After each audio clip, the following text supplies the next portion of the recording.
Hey, my name is Hailey, and welcome to Folk Friday. Now, if you are looking for a winter activity that involves all the fun of bowling with the excitement of snakes, then look no further because today we are talking snow snakes.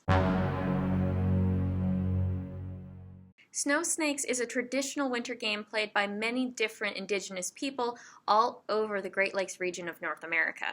This game existed pre-contact here in North America, meaning that it existed before white settlers made their way to the region. The game has existed for hundreds, if not thousands of years, but today it's going through a major resurgence all throughout the continent. So the snow snakes themselves are actually long wooden poles that are carved and then sometimes intricately decorated to more resemble snakes. Poles aren't always going to be designed like realistic snakes. It's very common to have more traditional imagery on them as well, sometimes depending on your region or tribe. Also, there is no set standard snow snake size. Sometimes it can be as short as 2 feet and other times they'll exceed 5. Once you have your snow snake completed, it's time to bring in the bowling element to snow snakes.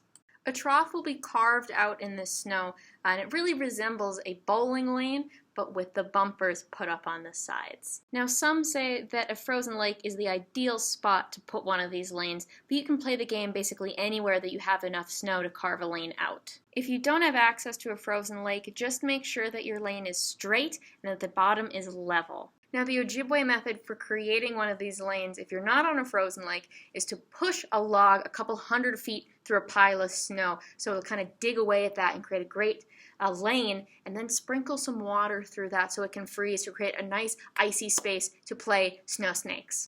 The game's rules can vary depending on tradition and region, so make sure when you're about to play you have a talk beforehand and make sure that everyone agrees on the rules of the version that you'll be playing. Players compete either individually or in teams by throwing their snake down the lane. Be sure to always throw your snake underhand. Points will be awarded to whoever throws their snow snake the farthest. Because there's no one way to play snow snake, it's a game that's highly adaptable. But let's say there are 2 teams, you could go in 5 rounds, and then whoever's team has accumulated the most points for those 5 rounds wins. Historically, games and sports like this would have been played exclusively by men in pre-colonial North America.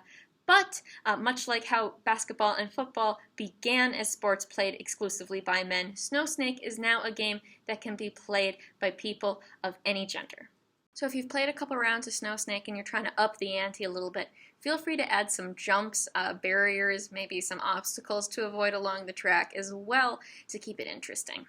The genius of Snow Snake is that it can be as simple or as complicated as you desire. So have you ever played Snow Snake before? Have you ever watched it been played? Or now maybe you're interested in learning to play it yourself. I'm going to drop some links below, so if you're interested in learning some more, you can see it be played and some more rules as well, just because it can be a complicated game if you want it to be. I want to give a very special thank you to Michele Hakala-Beeksma for pointing me in the direction of Snow Snake and giving me some really great information for this video. And thank you for watching. I hope you had a good time learning about Snow Snake, and you have a great rest of your day and a very pleasant weekend as well. Bye-bye.